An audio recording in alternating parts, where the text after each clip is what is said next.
اور بڑا افسوس ہوا اس بات پہ. گدی نشین تو کس جگہ کا ہے؟ سلطان العارفین کا.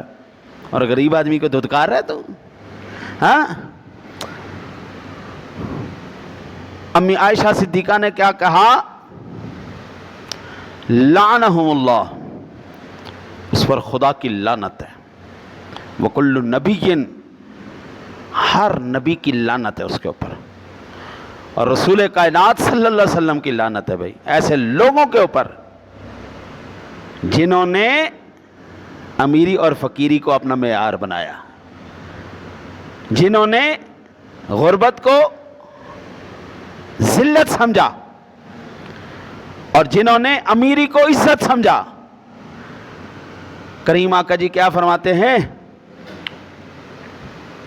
والمسلط بالجبروت لیعز بذالک من اذل اللہ ویذل من اعز اللہ.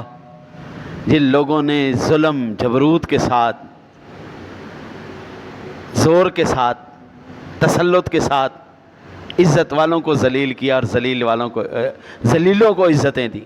آج کیا کہتے ہیں ہمارے بڑے؟ کہتے ہیں جنہ لچا انہ اچا. بڑی سادہ سی بات ہے. جو جتنا فراڈیا ہوگا ہمارے ملک پاکستان کے اندر لاکھوں، ایک نکلا ڈبل شاہ جس نے لاکھوں کروڑوں کم غبن کیا. اس طرح کے کئی کرنے والے، کئی اسکینڈل کرنے والے جنہوں نے عزت والوں کو ذلیل کر دیا اور ذلیلوں کو عزیز بنا دیا. اس ملک میں 50 روپے چوری کرنے والے کو مار دیا جاتا ہے، مار مار کے 50 ارب روپے چوری کرنے والوں کو عزت کے ساتھ اے سی والے کاروں میں نظر بند کر دیا جاتا ہے. یہ ہمارے معیار ہو چکے نا جی.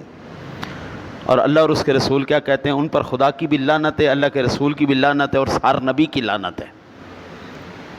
عن نبی سعید قال قال رسول اللہ صلی اللہ علیہ وسلم والذی نفسی بیدہ لا یبغضنا اہل البیت رجل الا ادخلہ اللہ النار.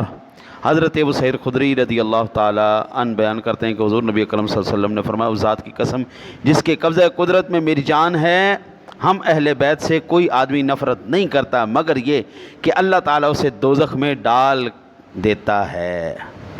اس کو امام حبان نے، امام حاکم نے روایت کیا ہے. امام حاکم نے المستدرک کے اندر اس کو نقل کیا ہے. امام حبان نے اپنی صحیح کے اندر اس کو نقل کیا ہے.